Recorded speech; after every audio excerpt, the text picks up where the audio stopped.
कांग्रेस ने कहा कि मोदी सरकार की किसान विरोधी नीतियों के कारण किसान परेशान है और जमीनी हालात इतने खराब हो गए हैं कि देश में औसतन हर घंटे में एक किसान की आत्महत्या करने को मजबूर हो गया है। कांग्रेस प्रवक्ता सुप्रिया श्रीनेत ने आज पार्टी मुख्यालय में संवाददाता सम्मेलन में मोदी सरकार को किसान विरोधी बताया और कहा कि 2021 में कृषि क्षेत्र में जुड़े कुल 10,881 लोगों ने आत्महत्या की है। इस तरह से पिछले साल हर रोज 30 किसान और हर घंटे में एक किसान आत्महत्या करने को मजबूर हुआ है। राष्ट्रीय अपराध रिकॉर्ड ब्यूरो NCRB के आंकड़ों का हवाला देते हुए उन्होंने कहा कि 2014 से 2021 तक देश में 53,881 से ज़्यादा किसानों ने आत्महत्या की है। इस तरह से 21 किसान रोज हताश और निराश होकर अपनी जान देने को मजबूर हुए हैं, लेकिन सवाल है कि उन्हें मजबूर किसने किया। उन्होंने इसे मोदी सरकार की विफलता का नतीजा बताया और कहा कि देश के अन्नदाताओं की इस दयनीय स्थिति के बावजूद प्रधानमंत्री नरेंद्र मोदी तमाशा करने और अपने झूठी महिमा मंडन करने में व्यस्त हैं। उन्होंने कहा कि आत्महत्या करने वाले किसान अपनी मजबूरी के लिए श्री मोदी को जिम्मेदार ठहरा रहे हैं। इस संबंध में उन्होंने महाराष्ट्र के किसान दशरथ लक्ष्मण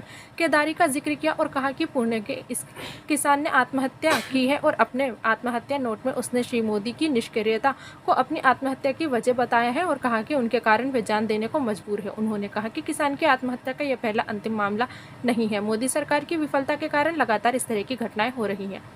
प्रवक्ता ने कहा कि सबसे बड़ी विडंबना यह है कि इस साल श्री मोदी किसानों की आय दोगुनी करने वाले थे, लेकिन असलियत यह है कि आज देश के किसान की औसत आय 22 रुपये प्रतिदिन है। उन्होंने कहा कि ये वही प्रधानमंत्री हैं जिनकी जिद और अहंकार के चलते किसान आंदोलन के दौरान 700 किसानों की शहादत हुई है। आंदोलनकारी किसान 1 साल तक सड़कों पर बैठे रहे। श्रीमती श्रीनेत ने कहा कि मोदी सरकार किसानों के खिलाफ षड्यंत्र कर रही है और अपने पूंजीपति मित्रों को लाभ देने के लिए किसान विरोधी 3 काले कानून लाकर उनसे देश पर थोपने का काम किया, लेकिन जब किसानों ने अपनी ताकत का एहसास कराया तो उसे ये तीनों कानून वापस लेने पड़े। उन्होंने कहा कि सरकार ने उच्चतम न्यायालय में कहा था कि वे किसान को लागत का 50% से ज़्यादा MSP देने से असमर्थ है, क्योंकि इससे लागत मार्केट बिगड़ जाएगा। इसी तरह से राज्यों में MSP से ज़्यादा दाम पर किसानों से खरीद करने के खिलाफ लिखित रूप से धमकाया गया था। यदि MSP से ज़्यादा दाम पर खरीद हुई तो केंद्र उस राज्य से अनाज नहीं लेगी। प्रवक्ता ने कहा कि सरकार ने डीजल का दाम बेतहाशा बढ़ा दिया है, जिससे किसान का संकट बढ़ गया है। इससे एक और संकट सरकार ने GST के रूप में किसान पर थोपा है, जिसके तहत खाद पर 5%, कीटनाशक पर 18%,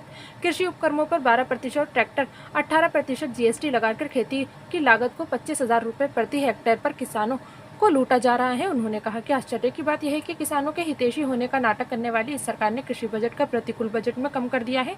उनका कहना था कि 2019 से 20 में कृषि बजट का हिस्सा कुल बजट का 4.58% था, जो 2022 से 23 में मात्र 3.14 रह गया है। पिछले वर्ष 67,000 करोड़ रुपए बजट के खर्च ही नहीं किए और वह पैसा सरकार को लौटाया गया है। इस तरह से इस सरकार ने किसान बदहाल हो चुका है और उसकी औसतन आमदनी महज 27 रुपये प्रतिदिन रह गई है, जबकि औसत कर्ज 74,000 रुपये हो गया है। प्रवक्ता ने कहा कि सरकार पिछले दरवाजे से निजी क्षेत्र को कृषि क्षेत्र में घुसाकर उसको लाभ देने की फिराक में है और निजी पूंजीपतियों को खेती की बागडोर देने का फैसला किया जा रहा है। इस क्रम में सरकार की योजना का ब्यौरा देते हुए उन्होंने कहा कि वे जल्द ही अनाज खरीद में FCI तथा राज्य सरकार की एजेंसियों की जगह निजी क्षेत्र की कंपनियों को शामिल करने वाली है। किसान सम्मान निधि के नाम पर 6,000 रुपये प्रति हर साल किसान को देने का सौंग रचने वाली मोदी सरकार ने अमीरों के 12 लाख करोड़ रुपए के कर्जे माफ किए हैं, लेकिन कर्ज तले दबे किसानों को आत्महत्या के लिए मजबूर किया जा रहा है।